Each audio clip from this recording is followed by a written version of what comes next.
Good morning, Yusek. Ma'am, lumusot na po sa komite sa Kamara yung anti-political dynasty bill.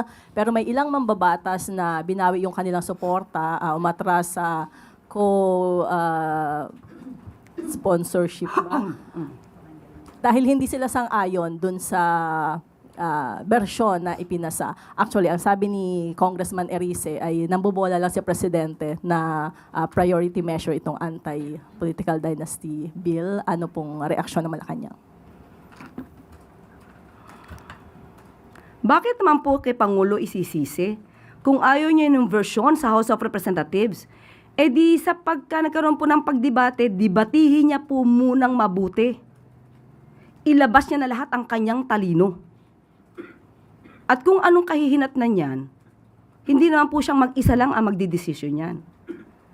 Ang nakakapagtaka po dito kay Congressman Erice, parang lahat na lang ng kasalanan sa mundo, isinisisi niya sa Pangulo.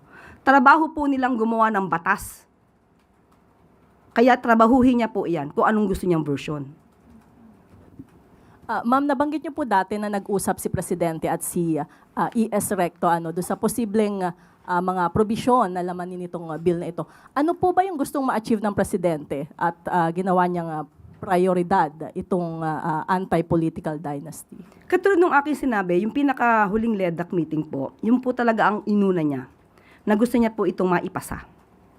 At natuwa nga po siya na umaandar po ito at nung nag-report nga po si si Senator Riza Ontiveros na nagkakaroon na ng public consultation, ang nais lang po talaga ng Pangulo ay mapabilis.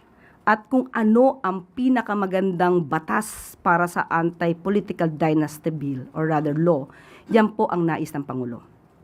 Last po, may nabanggit po ba siya kung anong level of consanguinity?